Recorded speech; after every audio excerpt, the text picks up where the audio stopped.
नमस्कार, आप देख रहे हैं रिप्रेजेंट इंडिया न्यूज़ और मैं हूं मनीषा श्रीवास आपके साथ। 20 मई 2024 को किराएदार खुशाल लांजेवार द्वारा पत्र परिषद आयोजित की गई, जिसमें उन्होंने अपने घर मालिक ईश्वर नामदेव राव घिरडे पर जबरदस्ती दुकान खाली करवाने के गंभीर आरोप लगाए। हमारे रिप्रेजेंट इंडिया न्यूज़ ने इस पूरे प्रकरण पर किराएदार खुशाल लांजेवार के घर मालिक ईश्वर नामदेव राव जी घिरडे से विस्तार से बात की। तो आइए देखते हैं उन्होंने इस मामले पर अपना क्या स्पष्टीकरण दिया। लांजेवार यांनी आज पत्र परिषद घेऊन असे तुमच्यावर आरोप लावले आहे की तुम्ही त्यांची जी दुकानं आहे ते जबरदस्तीने गुंडा प्रवृत्तीचे लोक आणून खाली केली आहे।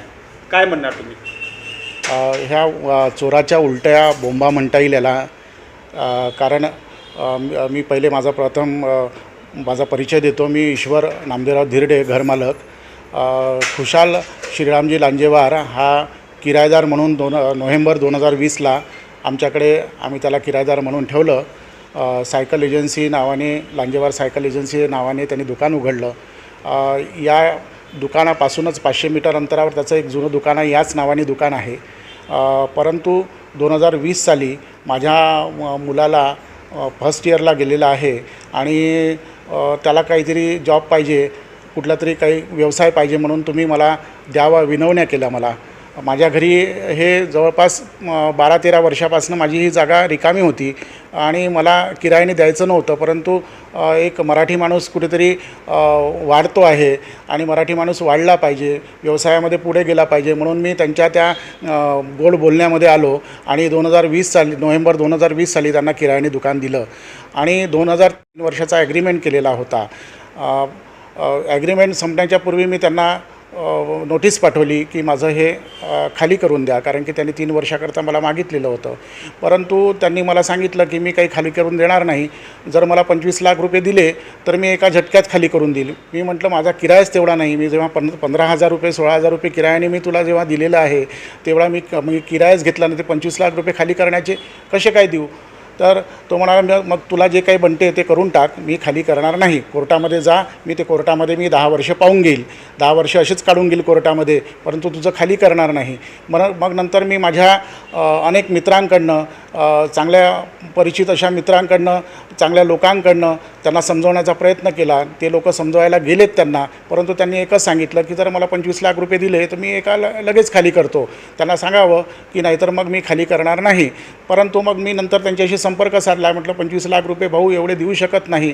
तर ते म्हणाले 5 लाख रुपये मला द्या। मी म्हटलं 5 लाख रुपये कसे काय देणार? मग आमचं 1 लाखामध्ये सेटलमेंट झालं। अक्षय तृतीयेच्या आदल्या बुधवारी मी त्यांना 1 लाख रुपये चेक घेऊन गेलो, परंतु ते म्हणाले मला चेकनी पेमेंट पाहिजे नाही, मला कॅशने देत असाल तर मग मी घेतो। त्यांना मी कॅशनी पेमेंट दिलं। माझ्यासोबत माझे मित्र होते, त्यांच्यासमोरच हे 1 लाख रुपये पेमेंट दिलं आणि ते म्हणाले की मी अक्षय तृतीयेच्या आधी खाली करून देईल। परंतु नंतर मग त्यांनी मला सांगितलं की अक्षय तृतीया आहे, माझा बिझनेस असतो, सायकल खूप जातात, आमच्याकडे व्यवसाय असतो त्या दिवशी, तर मी अक्षय तृतीयेनंतर खाली करून देईल। मी म्हटलं ठीक आहे, काही हरकत नाही, तुमचा अक्षय तृतीयेचा बिझनेस आहे, तुम्ही करून घ्या, त्याच्यानंतर खाली करून द्या। त्या पद्धतीने त्यांनी काल रात्री स्वतःचे काही माणसं आणून ते दुकान खाली केलं आणि दुकान खाली केल्यानंतर आम्ही आमचे लॉक लावायला त्या ठिकाणी गेल्यानंतर तो लगेच म्हणाला की 5 लाख रुपये दे, नाहीतर मी आता खोटी तक्रार पोलिसमध्ये टाकतो की तुझ्या माणसांनी हे खाली केलेलं आहे, तुम्ही खाली केलेलं आहे। आम्ही घाबरल्यानंतर आम्ही लॉक लावून त्यांना म्हटलं, आम्ही लगेच लॉक लावायला लागलो आणि म्हटलं 5 लाख रुपये तुला कुठून देणार आहे? आता 1 लाख रुपये दिल्यानंतर 5 लाख रुपये कुठून आणणार आहे आम्ही? तर तो म्हणाला की नाही, ते खोटी तक्रार करील आणि तुला मी त्या केसमध्ये फसवील, कारण की याच्याही आधी जेव्हा सर्वात पहिले महाकाकर सभागृहाच्या समोर याचं जे दुकान होतं त्या ठिकाणी सुद्धा त्या घरमालकाला यांनी त्रास दिला। नंतर आम्हाला ह्या सगळ्या गोष्टी माहीत झाल्या, त्याच्या आधी काहीच माहिती नव्हत्या, परंतु मग आम्हाला माहीत झालं की यांनी तिथे पण त्रास दिला आणि त्या दुकानदाराला सुद्धा अशा प्रकारची खंडणी मागण्याकरता त्यांनी प्रयत्न केला आणि मोठ्या मुश्किलने काही लोकांनी त्यांना सपोर्ट केला त्या घरमालकाला आणि त्यांना मग खाली केलं। तिथून हा एक अजून 500 मीटर अंतरावर तिथे एका दुकानदाराकडे अयोध्यानगर या ठिकाणी गेला आणि तिथेसुद्धा याची केस सुरू आहे। तिथेसुद्धा हा त्या घरमालकाला प्रताडित करतो आणि मलासुद्धा हा खंडणी मागून हा अशा प्रकारचं प्रताडित करू लागलेला आहे। म्हणजे याचा हा कुख्यात व्यवसाय आहे, ते आहे की नाही? आणि हा घरमालकाला खंडणी मागून त्रास देऊन, मानसिक त्रास देऊन हा याचा व्यवसायच बनलेला आहे आणि अशा प्रकारे हा किरायदार म्हणूनच त्या ठिकाणी वागतो आणि लोकांना त्रास देतो। आता माझ्या विरुद्ध जी खोटी तक्रार यांनी टाकलेली आहे तर मी याचं काही खाली केलेलं नाही की कारण मी एक शिक्षक माणूस आहे. मी अशा प्रकारचं कोणाचंही जबरदस्तीने खाली करणार नाही. त्यांनी स्वतःहून माणसं आणले आणि ते खाली केलं आणि ते सामान बाहेर काढून ठेवलं. सामान बाहेर काढून ठेवल्यानंतर त्यांनी त्याच्यावर ते प्लास्टिक वगैरे झाकलं. त्याच्यानंतर त्यांना म्हटलं की कधी घेऊन जाणार आहे भाऊ हे सगळं सामान. तर म्हणाला 5 लाख रुपये दे, नाही तर हे सामान घेऊन जात नाही, इथेच राहील आणि तुझ्यावर पोलिसात तक्रार देईल. मग त्यांचे सगळे पूर्ण फॅमिलीचे मेंबर्स आले. पोलीस आल्यांना सांगितलं आम्ही हे अशा प्रकारचं करत आहे. पोलिसांनी त्याला बोलवलं परतून एकदा की बा तू ये आपलं सामान घेऊन जा. तर ते सगळेजण फॅमिलीसहित सगळेजण आले. त्यांच्या मिसेस आल्या.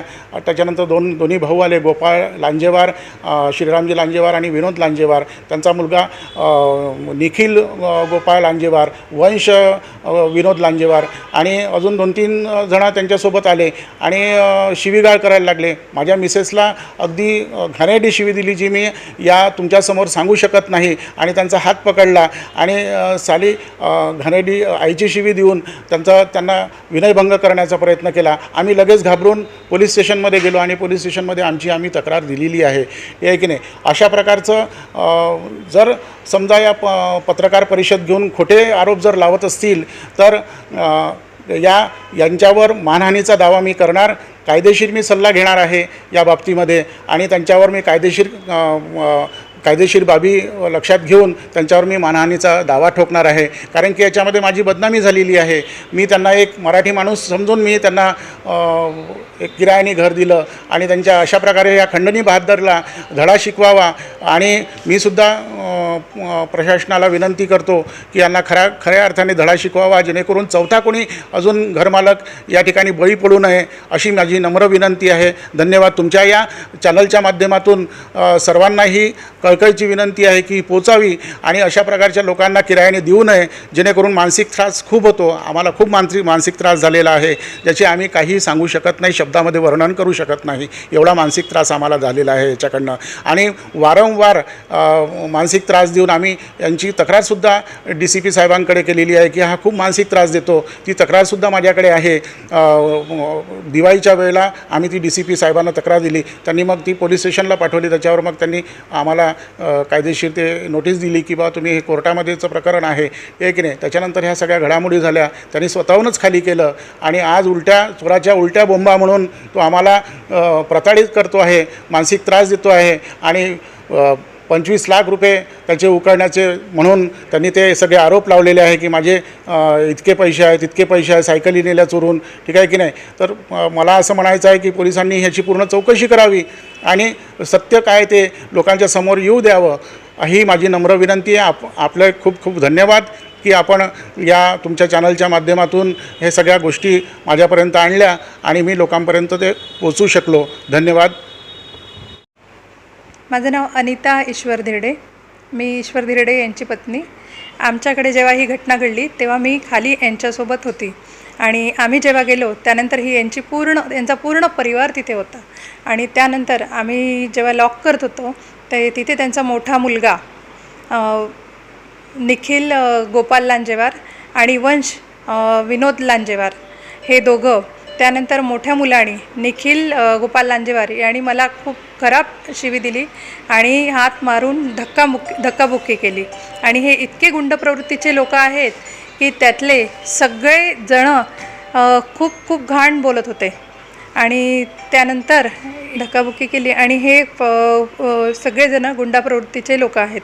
आणि त्यानंतर त्यांच्या मुलाने गाडी काढली आणि माझा मुलगा तिथे उभा असताना त्याला मारण्याचा सुद्धा प्रयत्न केला गाडीने. आणि जर यानंतर माझ्या परिवाराला यांच्याकडून गोपाल लांजेवार, विनोद लांजेवार, निखिल लांजेवार, वंश लांजेवार यांच्याकडून जर माझ्या परिवाराला काही झालं तर या सगळ्या बाबतीत हे लोक याला जबाबदार राहतील.